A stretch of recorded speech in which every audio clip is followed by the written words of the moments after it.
It's quite clear our political discourse has become completely dysfunctional and convoluted with partisan bickering and nonsense.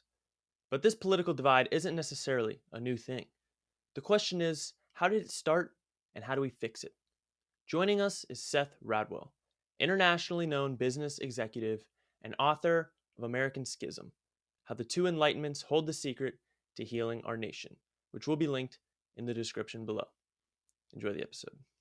So, in the prologue of your book here, American Schism, you basically explain the reason you wrote this book and how during COVID you had this sort of awakening experience about this disillusionment you were feeling about your vision of what America is and what it represents.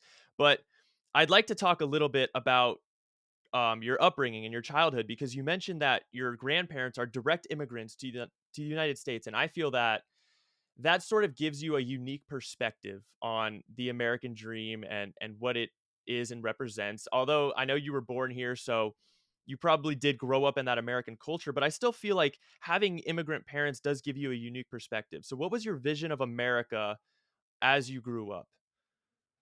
Great question, Jake, and I'm thrilled to be with you today. I would say this: it really grounded me, my early experience, seeing what my grandparents fled from and their desire not only to embrace American life, but to assimilate into the wonderful possibilities that the country offered.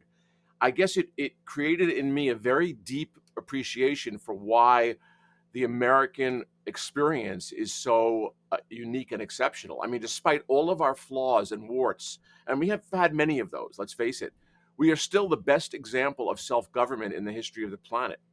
And I think it's an amazing place. I mean, I think many countries are extraordinary in different ways because we always talk about exceptionalism. But America has an exceptional quality of being a place where anyone can make it with hard work and achievement.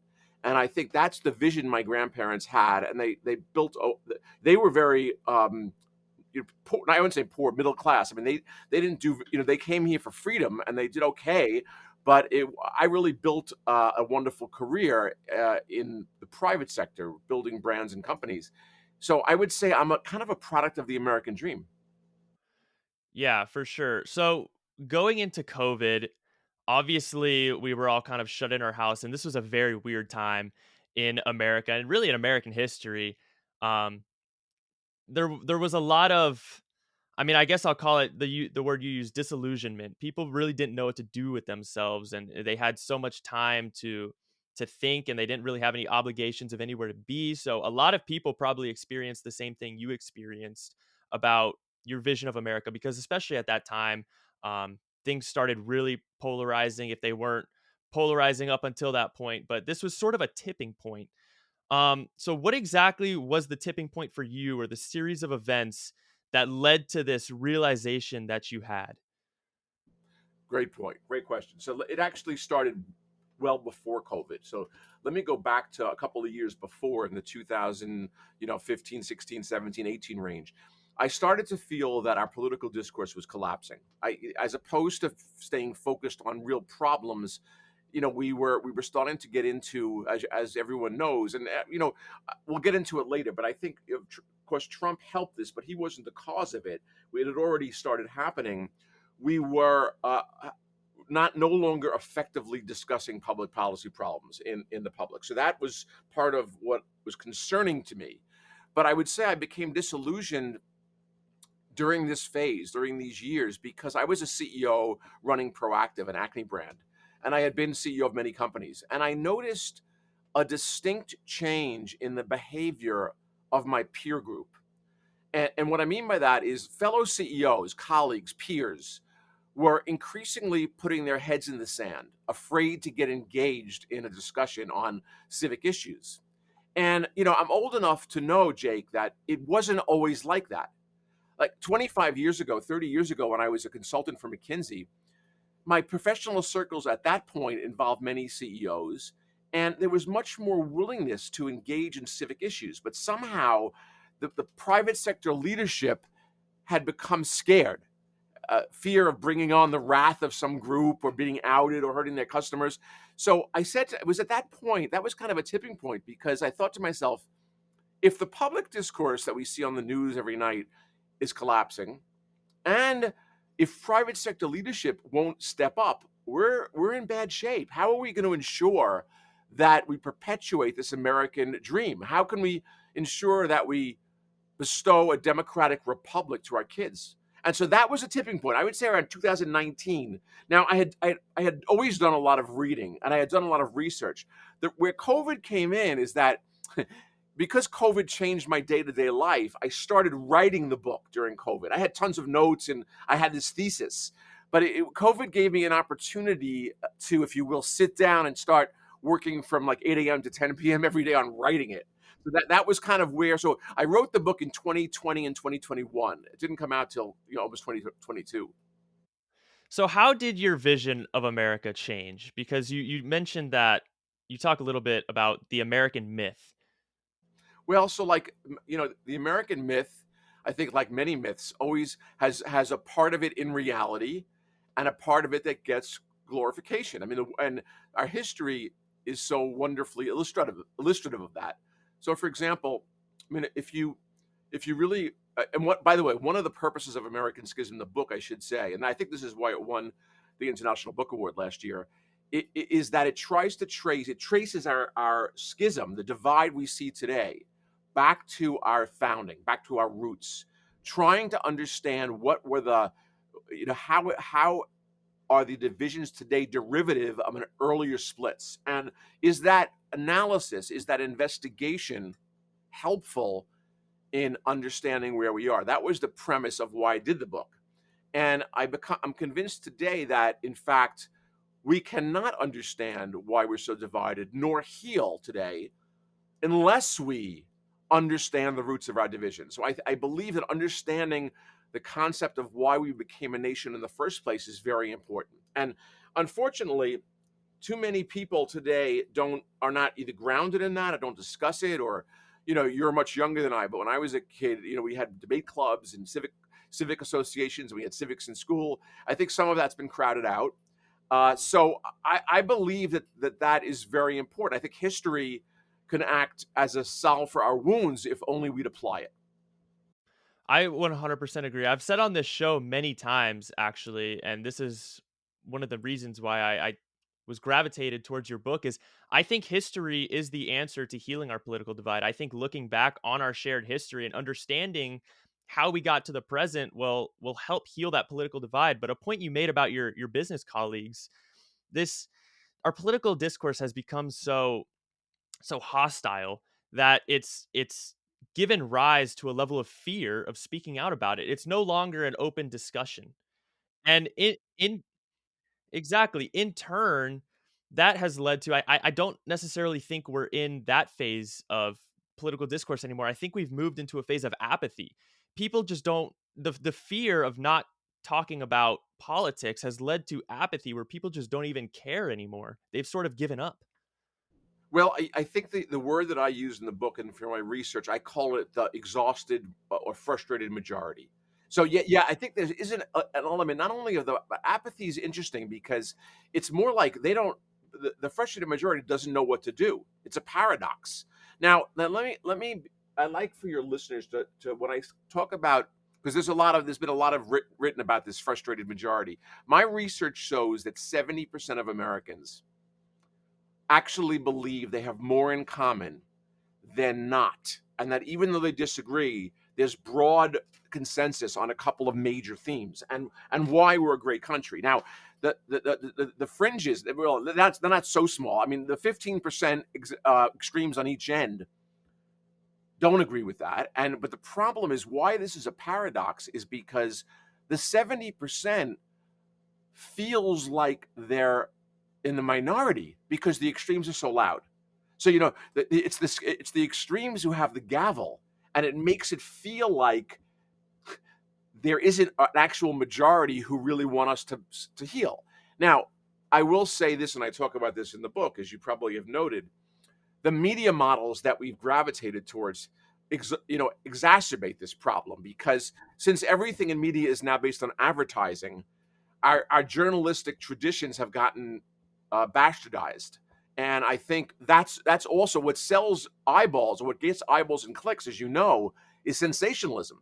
So similarly, it's ironic, the extremes have the gavel and affect our political leaders, but the news media, news quote unquote, enforces it. Exactly. And the exact point I wanted to make is I think one of the main problems here is incentive structures. Because you talk about the frustrated majority, the vocal minority, all of these things I think are attributed to the rise of social media. And social media really gives a platform to the fringes. And because of the incentive structures of social media and the mainstream media, like you said, sensationalism. The people who get all of the clicks and all of the attention are the ones with the most radical views, the most polarizing views. The news that gets the most attention is the most divisive. So what do you think about the problem of incentive structures? Well, a lot of these problems are rooted, if you will, in incentives, poor incentives or misaligned incentives issue.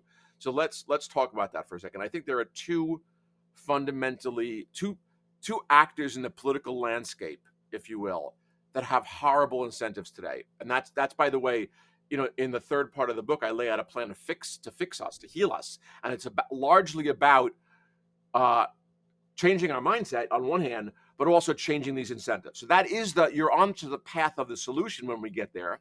But let's talk about what are the incentives that are misaligned. There's two big areas. The first is elected officials themselves. I think have realized for the last couple of decades that what motivates voters to get to the polls is not rational economic issues all the time, but often what used to be called wedge issues, issues that push their buttons, that get them either angry, scared, that trigger emotions. I call it sometimes, the amygdala response. It's the part of our lizard brains where so politicians started learning this and realizing that details of problem solving are kind of boring. It doesn't get people motivated. Whereas, when I was a kid, economic kitchen table issues really dominated the discussion. Now, I think economic issues are still part of what we talk about, but I do think that the tactic, or if you will, the strategy for getting elected is about who can push the buttons the best, who can stoke fear or anger, and those are the people who figure out how to win elections. And that's a bad incentive structure. Now, when you break that down, this whole thing, you see, I can use some concrete examples.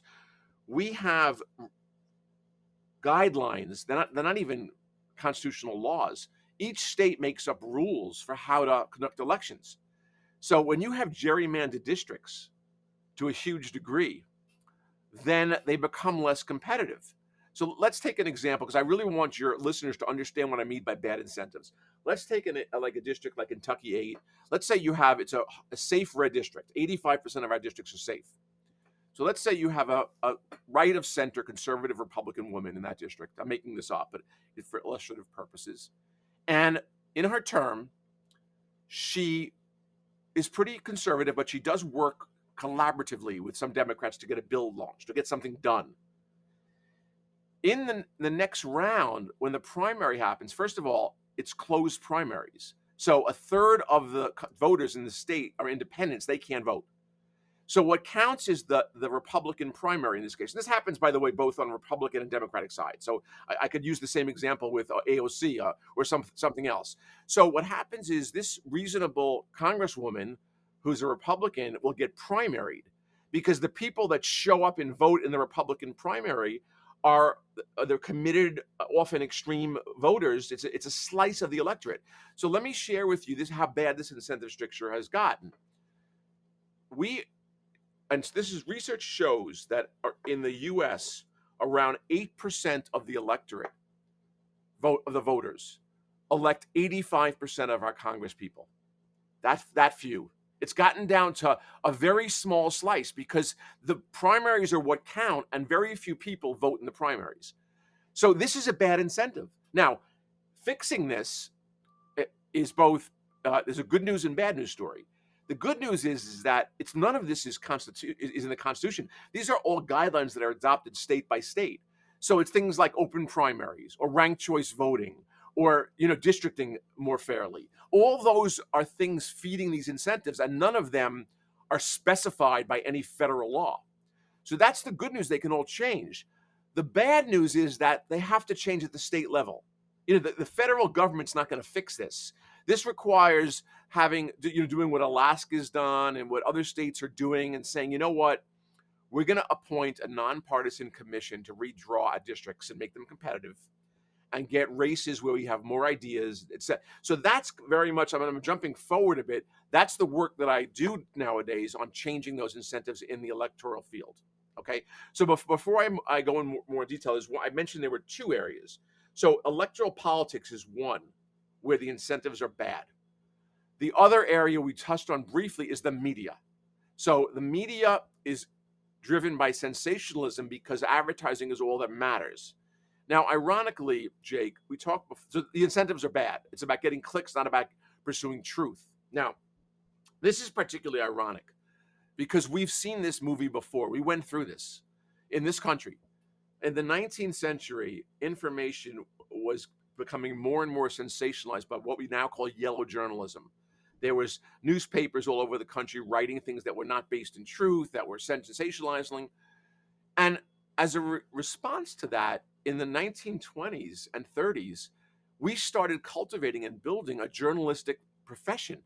There were journalism schools, there were, unions started, press associations started, where an ethic of journalism became solidified around what it means journalistically to pursue truth and verify sources. And it became a profession like medicine and law. It was very highly regarded. And that whole trend of developing that profession was in response to sensational reporting, where it was hard to get the truth. So doesn't it feel like we've come full circle?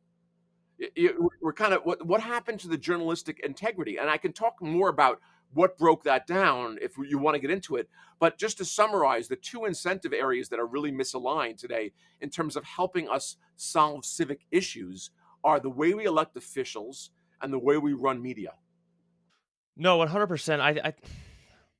It's so complicated because it runs so deep. These institutions are so entrenched. It's like, how do we how do we bring about change? Because when it comes to electing officials, the people who are required to make reform and create new laws and new reforms are the people who hold the power because of the incentive structures of the elections.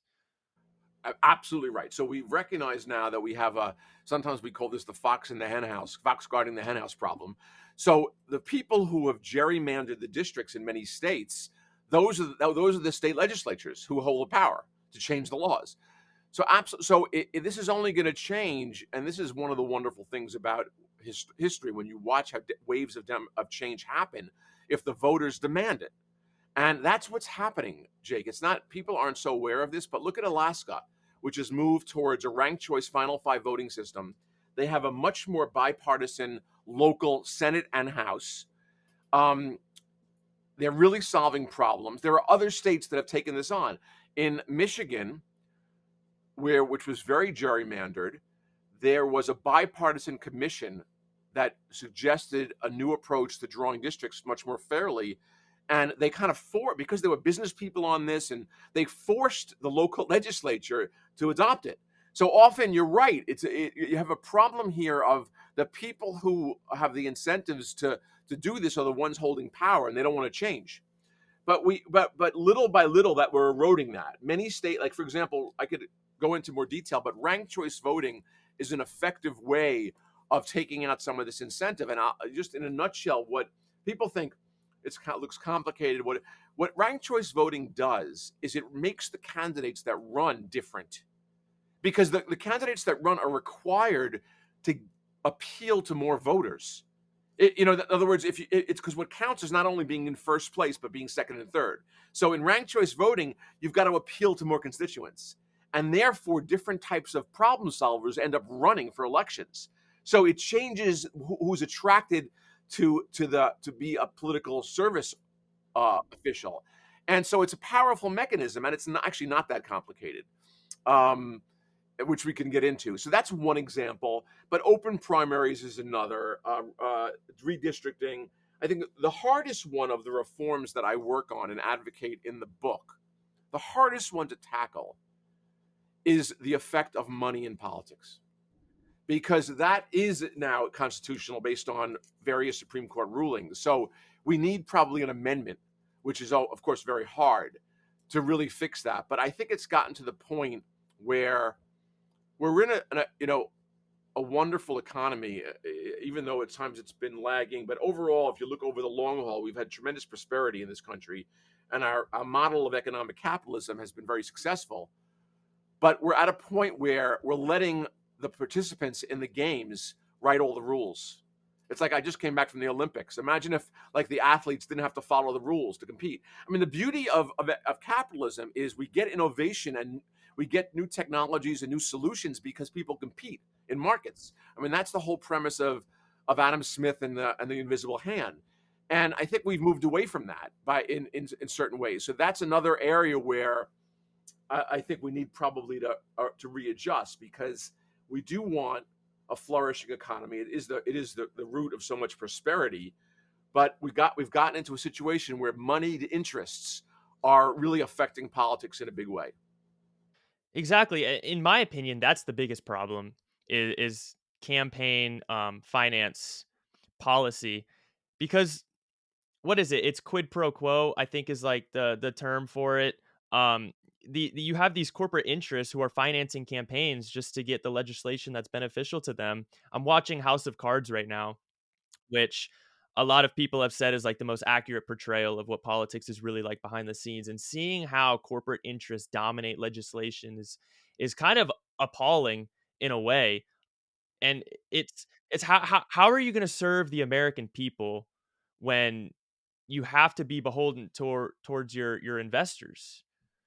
Absolutely. So this is a very interesting problem, and again, it's one I tackle in the third part of the book. But we in this country have a wonderful tradition of free speech. It's in our First Amendment, and through various decision making and hypothesizing and derivative ideas, we've come to call corporations people. And this corporate structure itself is a structural concept that helps manage liability and taxes. I don't think the Constitution, in my opinion, doesn't protect corporate speech. So that there's like some things that I think it presents. The First Amendment is about individual citizens' right to speech. Now, that's one. Even there are balances to the different freedoms. So, for example, let me give an example. I ran a very big company in the skincare space. We would run maybe $2 to $3 million of advertising every week on TV, in the radio, on the internet. We were selling a leading acne product Yeah, called Proactive. quick interjection. And I actually used to use that when I was younger. Proactive. there you go. So my point is this: we did all this media, and every piece of advertising needed to be approved by two federal watchdogs. The FDA, because we couldn't make fake acne claims, we had to abide by that. And the FTC, we couldn't make deceiving marketing claims. Now, those are set up because they're to protect the public from. So it's a limit on our speech as a company.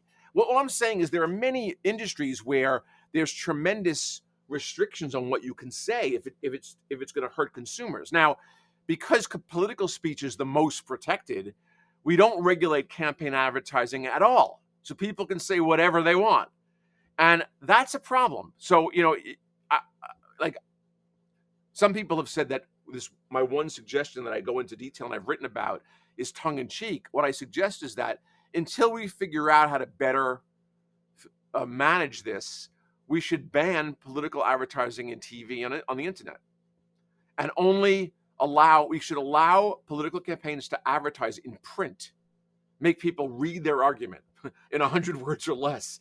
In other words, if it's so easy to deceive in medias that we won't regulate because we have a free speech, then we have to not advertise there. That, we don't sell cigarettes online. It's too. You don't have advertising for cigarettes because it's banned. Political speech has become so divisive and misinformed that it's hurting us. So, there are other ways to do this. There's federal funding of elections. What I would say, Jake, is that if you look across some of our European counterparts, they've tackled this better than we have. And I'm not saying it's an easy problem. I think you're astute to say that it's one of the core issues here. It is. But it also is something that needs to be addressed, and I believe we can address it. There's a group I work with called American Promise, and their entire raison d'etre as a group, and they're, by the way, bipartisan. They're a lot of conservatives, a lot of Democrats, a lot of Republicans. Their whole goal is to pass a one-paragraph amendment to the Constitution that bars dark money from politics. And so it's very simple. Now, their strategy for doing it is by being bipartisan and creating a movement that is both traditionally, people right and left and center. And they're working at getting this particular amendment pre-ratified, and they have, I think, 12 states on board. So, who knows? I mean, maybe we will get to an amendment. That's what they're working on. I think they're a wonderful organization. But there are also other things that are happening to help mitigate the problem of moneyed interest controlling politics. Hopefully, I tend to be more of an optimist when with my outlook. I have hope that people will bring about reform, because step one is awareness. And I think we're past that. Many people are aware of the issues, and like you said, you have foundations like that who are starting to raise their voices about this. But you have an interesting proposal there about banning online campaigns and resorting to print. And I think that's interesting because politics have become, because of the incentive structures in the media, politics have become so emotional, and that will appeal more to the logical side of humans if they have to read on paper actual policy as opposed to seeing ads attacking personality. Politics have become personality over policy now. And always always see when I mean, if you look at the presidential election right now, both sides are campaigning on their opponent, not on their policy. Well, we've been doing that for a long time now. Now, when I say, the term we use in the advertising industry is long form. It doesn't have to be in paper. It could be direct mail and in newspapers. It could be online in words. Right, just I force think people to read. Yeah, I think what's happening is the use of images. We've become a consumer society, and we've figured out how to use images and pictures and to really manipulate the consumer. And it's not, maybe fine and for marketing. I admit to doing it as part of building brands, but it's becoming too dangerous in our politics. So we'll let campaigns write out their policies and their thoughts, and we could even, you know, give them money to put it out there. I mean, as long as it's not using this deleterious form of communication, which has become counterproductive in my view. So it could be online, but it's going to be an article. It's going to be long form. It's going to be something in an email or on a website. Exactly. And this emotional appeal of politics now has given rise to identity politics, which I think is pretty dangerous. And you touch on this in the book of why politics has become so tribal. It seems that political parties are more so coalescing around personalities. I guess maybe the silent majority is, but they're coalescing around personalities as opposed to policy. So I'd like to flesh out the tribalism in politics now. And you talk about social identity theory, the in group, out group, and you give a wonderful sports team analogy. Could you just talk a little bit about that? Sure.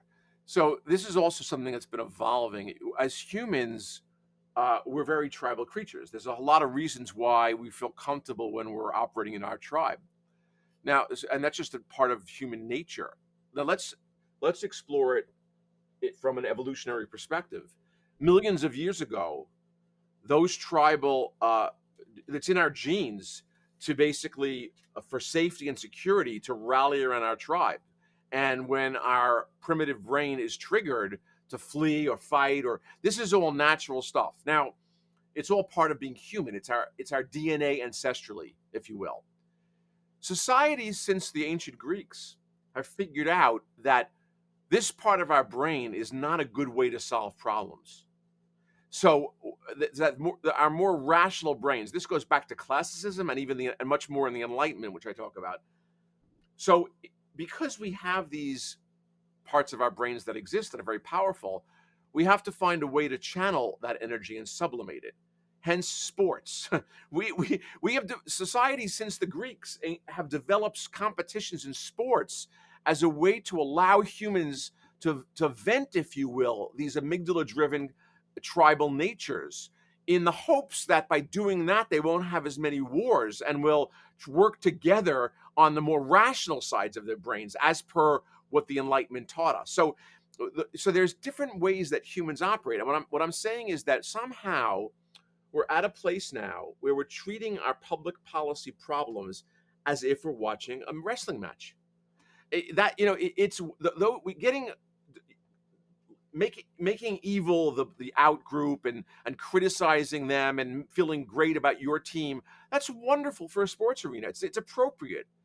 But since, and I do pin some of the blame on this on Newt Gingrich and his arrival, because there was a concrete move to demonize the other side in the era when Gingrich took over the House. There was they always did this to some degree, but in my day, and again I'm older than you, there was much more of a collegial. Even when you disagreed, you were a good person and you wanted the best for the country. But somehow in the '90s, late '90s, that turned.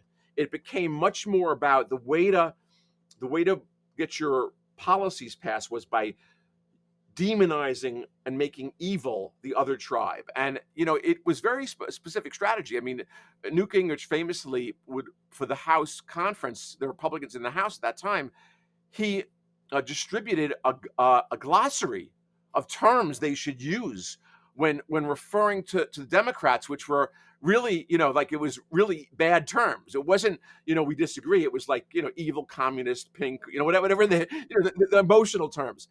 I'll give you one more example. It's very funny for your listeners. But during this time, C-SPAN became very common, and so Gingrich was is a brilliant politician. He used C-SPAN. He had, as the majority party, he got to design how C-SPAN would work. And what they did is they had only a single camera pointing at the lectern. And what would happen is every day, there were these long tirades of speeches demonizing the opposition in horrible terms. What the viewer on C-SPAN didn't know was that the room was empty. These were basically theater performances, because it wasn't an actual live session of the House. It was an after session talk, which was an empty chamber. So in other words, these were staged. So I'm bringing up these examples because it's part of this movement where we've allowed theater and sports to dominate our civic sector, and it's very dangerous. We have to recognize this, and recognize that we need to have rational brains here if we're going to be able to solve problems. Exactly. I think that assessment is spot on. And this whole personality politics, I'll call it, of attacking personalities, I think is so destructive because it shifts the focus away from policy. And I try to be as objective and open minded as possible. And I think I do a very good job of that. And this podcast has helped me a lot with that. But even I myself at times find, with the sports team analogy, let's go back to that. For example, I'm a Los Angeles Rams fan when it comes to the NFL. When I hear people talk about negative aspects of the Rams or make an argument of how they're going to lose or anything like that, it hurts. I mean, it doesn't hurt me, but it's like it's frustrating. You hate to hear um conflicting opinions and assessments about your beliefs. And I do find myself um falling victim to that sometimes. I'll be completely honest, not just with politics, but with views in general. When I love open dialogue, I'm very open-minded, but when you hear opposing arguments attacking your beliefs, it does hurt a little bit. Well, so this is, I didn't want to go into too much of the social science behind this, but absolutely. When you're bolstered by your in group and you attack your out group, there are certain chemical endorphins that get released. This is biological. This is not, the fact that you feel this is because you're human. This is part of our chemistry, and we should recognize that. And that's, by the way, again, why societies have found ways to channel some of this. It's very easy to slip into these behaviors because they're instinctual. And what I think's happened is the combination of the demonizing of the opponent. Whether you're a Trump supporter or a Democrat, Biden supporter, whatever, it's not that the other 70 million Americans are bad people. They're not evil people. We have, we've become to believe that the opposition is evil. Let's even take a very polarizing topic, which is so ironic to me, like immigration. It's become so like you're open borders, closed bill walls. Immigration is a complex set of problems that need logical solutions that do multiple things. That, for example, secure borders, because we can't be invaded. We need more security, but we also need more asylum judges. So we need rules on how do we want to balance we skills that we need and workers that we need. But so there's a set of balances, and this can be solved if you have a problem solving group. It can't be solved by screaming at each other. And so we've allowed it to become so emotional. And I think both sides are guilty here, by the way. And I think this notion of opening up the borders and it's not helpful. And as indicative of how bad this has gotten, Jake, we've had 4 comprehensive immigration reform bills that are pretty specific and lay out a lot of changes, and none of them have passed. So we seem to prefer to scream about this than to solve it. And had we passed the immigration reform bill in 2008 originally, I think was the first big one. That was the Gang of Eight, where we would have been much better off because we would have secured the border, we would have fixed our asylum process. Anyway. So we keep delaying this and wondering why it's getting worse and worse. And it's a real problem. I concede it's not manageable. The border is no longer manageable, and Democrats who deny that are idiotic. And Republicans who say the only way to do it is to completely, deport millions, that's not going to work either. So let's face the problem. And this is why I loved someone like John McCain, because he was a center right Republican, but he knew that common sense made sense. You can't, like so that original 2008 bill that I refer to, on one hand, both sides hated it. The Democrats hated it because it had quotas. They weren't called quotas, but there were limits on immigration. The Republicans hated it because it had a long path for dreamers of citizenship. It wasn't easy, but it was going to allow people, yes, who have been here illegally, to work hard and contribute and then become citizens. So be it. And that was impossible so the two sides dug in. And here's what's interesting, Jake. The whole premise of having a democratic republic and promulgating and prolonging this wonderful American experiment we talked about early on is that the only way it works is if you're willing to compromise. See, it doesn't work otherwise, because you never get everything you want. We would never have gotten to a constitution again, history. The bitter original American Schism, which became the battle between the Federalists and the Democratic Republicans in the late 1780s and 1790s, this was a bitter division that had Madison especially not figured out how to thread the needle through a series of compromises at the Constitutional Convention, we would have never gotten there. We wouldn't have had a country. So I mean, if you're not willing to compromise, and by the way, the compromises could be costly. There were people at that Constitutional Convention that were furious that we were not addressing slavery. And there were others that said if we ban slavery, we're not going to do it. So there were compromises that were very painful for people. But yet we perceived and made a nation which we were able to perfect over time. It's never perfect, but get better. That's the spirit of what works in a society. It's never perfect, but you can't let perfection be the enemy of the good. You have to move forward. Had we passed any of those immigration bills, even the ones that were more tilted left or right, we would have been better off than we are right now. We haven't addressed the problem.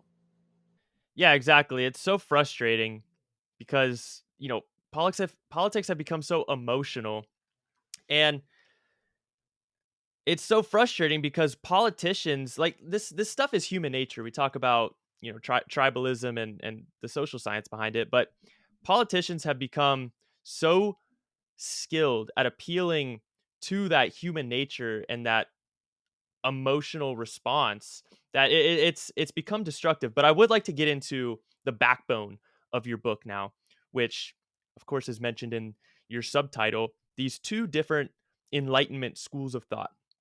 So you have moderate enlightenment and radical enlightenment. Can we flesh that out? Yes. Okay. So this is the meat of what I think is the whole history of why this is important to understand. So I'll get into it a little bit today, but we might want to at some point think about doing a part two of this where we go deeper in another session. But let me give the broad strokes. So first of all, the first question we have to, in response to your question, we have to talk about is why is the Enlightenment important in the first place? And I think many students today or citizens today don't understand just how incredibly important the Enlightenment was. So let me, prior to the Enlightenment, society was driven. Basically, your fate in society was determined by how you were born. If you were lucky to be, a noble or have landed property with serfs working, and for thousands of years, the people who did better in society were by a birth lottery, by chance. Everybody else basically was miserable, unless you were smart enough to go into the clergy, because the clergy were educated. So they were allowed, the priests, maybe the Catholic Church in Western Europe, and the Orthodox Church in Eastern Europe. So besides those segments of society, the third estate, if you will, the masses were pretty poor and miserable. Now let me give some numbers to explain that, so because your listeners might not understand. During the 1780s, at the dawn of the Enlightenment, human life expectancy was 32 years. Now, across the globe, 250 years later, humans across the globe live to over 70. So, if you don't believe the Enlightenment was responsible for increasing human prosperity, there's a lot of data that back this up. In 1780, 1 in 5 children didn't survive till age 3. Now almost all do. So there's a lot of proof, of data that show that this kind of open society that of course it existed in classical history at times, but for the most part, we've made more prosperity, more advances in prosperity in the last 200 years than in the prior 2000. Okay, so that's why the Enlightenment is important. The Enlightenment was a chance for average humans to become educated, to make a life for themselves, even if they were born poor. Very important concept. It really is the root of the American dream we talked about before. I mean, this concept. Now, during the Enlightenment, there were many aspects of the Enlightenment that were touching all different parts of society. But let's focus on the political construct of the Enlightenment. At the time, the writers called this the social contract. Why do we enter into a society to live together? And writers like Hobbes and Locke and Rousseau, they wrote a lot about this, and the idea was that humans, we have inalienable rights that the state has to protect and not take away from us. And what are those rights? And what are the ways to allow society to form? What kind of contract, quote unquote, constitution, if you will, do we need? So it was during this debate that two different schools emerged. And this is what brings us to the first American Schism. There were people like, let me go through the differences in broad strokes. There were people like John Adams and Alexander Hamilton, two of our founders, incredible genius men, who John Adams was a leader in the colonies in Boston. He was an aristocrat of his day, born into aristocracy.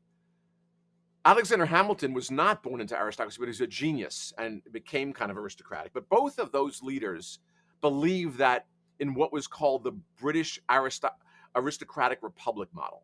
So in Britain, the British Constitution that had been created a couple of a century earlier focused on allowing the nobles rules to control the monarch, control the king on behalf of the people. So the model from the British and Locke was very much, the philosopher behind some of this, but it goes back to also Montesquieu and the balance of powers. The idea was it's the responsibility of the educated in society, usually it was the aristocrats, to govern on behalf of the people. That was the aristocratic model.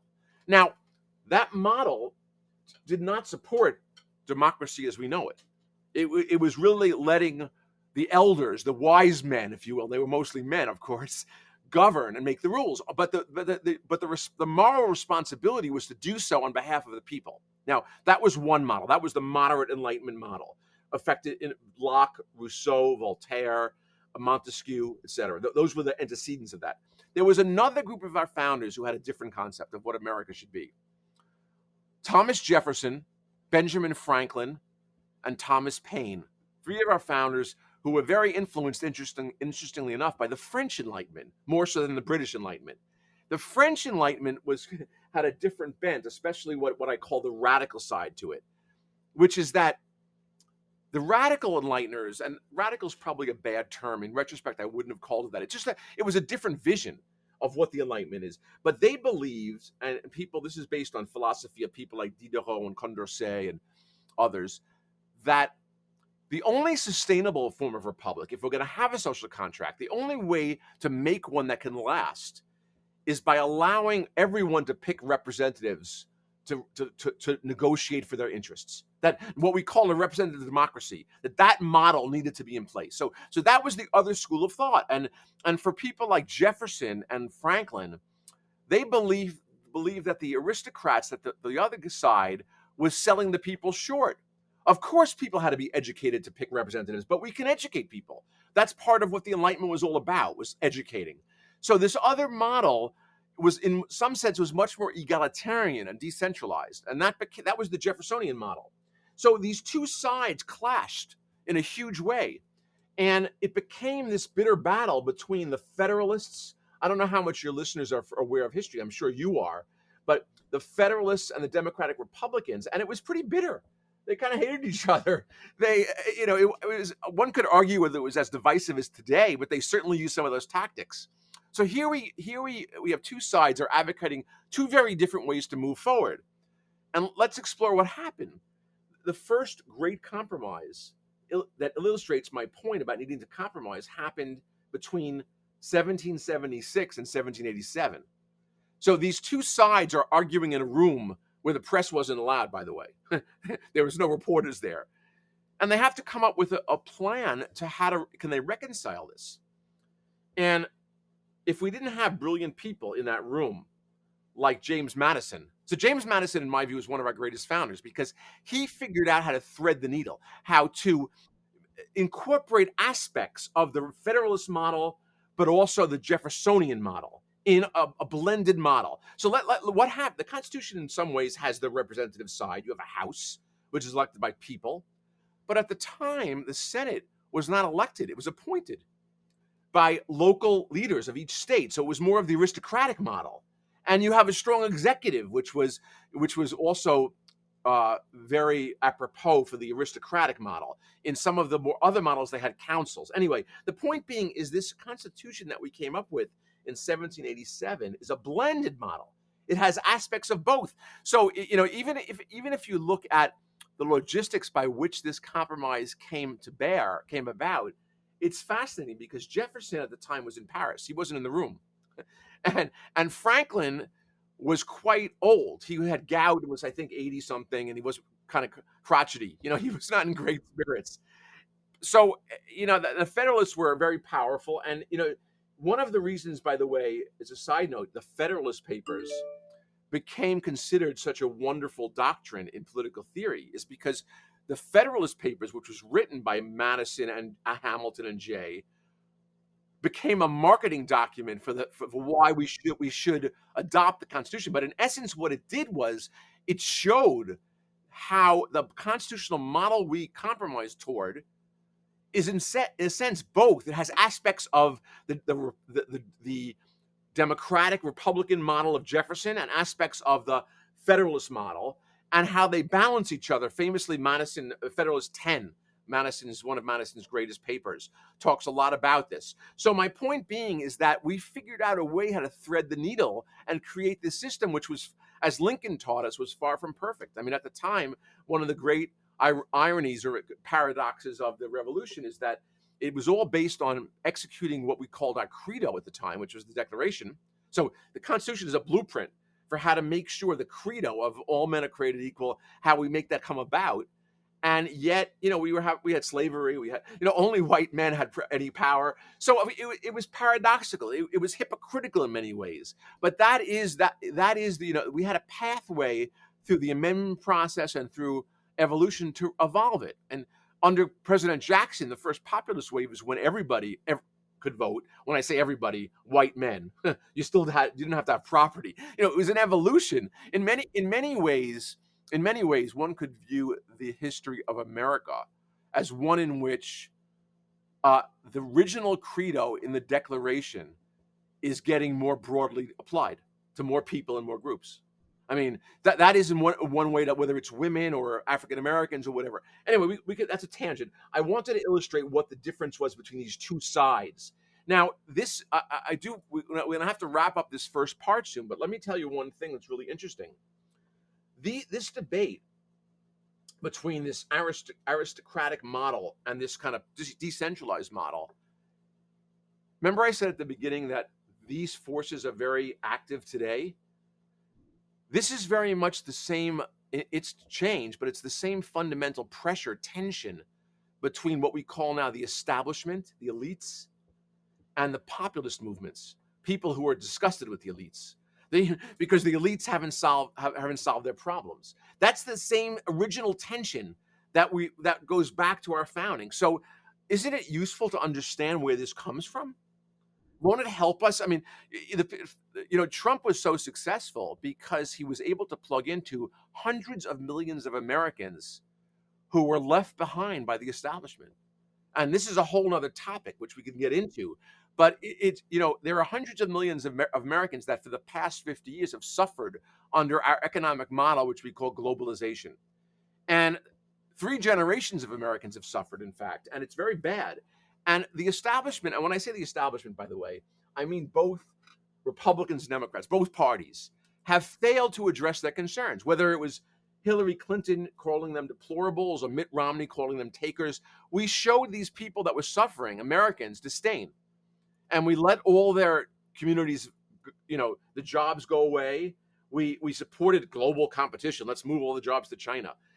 We followed policies that were, in retrospect, because we thought it was helping grow competition, that were very destructive to certain segments of our society. And many, the opioid, we can go on and on. So what I suggest is that if we can do a volume 2 of this, a part 2, we could I'd like to get into more about how this original schism, how it transformed over time, how it transmogrified, and then get into how does it manifest today? How does that original schism apply to what we're going through right now, and how to get past it? Exactly. And we will focus on that in part 2. I think a lot of people understand that the Enlightenment influenced the founding of our country very much so, but I think people don't understand, and I didn't fully understand until I read your book, that there were actually two very different competing versions coming out of the Enlightenment. And I think that's a wonderful lens to look through when looking at our history and the divide and what you call the American Schism. And this is ultimately what birthed the American Schism at the founding of our country. And we'll leave the audience on a little bit of a cliffhanger on how that manifested. And we'll definitely get in depth in part 2. But this was a wonderful conversation, Seth. I want to thank you so much for coming on the show. Oh, it's a pleasure. What to make that cliffhanger come to life, what I would say to your audience to listen to part 2 or get the book, because what you really want to know is, of those two sides that were vying for prominence, who won? Which side won out? And that's a fascinating. The investigate. That's what we'll get into next time. Who won? It's not so clear cut. Yeah, it's not. It's very murky, very complicated, very complex, but I'm very much so looking forward to part 2 and really fleshing this out. Thank you for doing wonderful work on behalf of the American people, illuminating these important issues. It's a pleasure. And please let your listeners know where they can get the book. And I love to hear from listeners. I'm looking forward to part 2. 100%. I will have that link down in the description so everyone can go check that out. Thank you so much.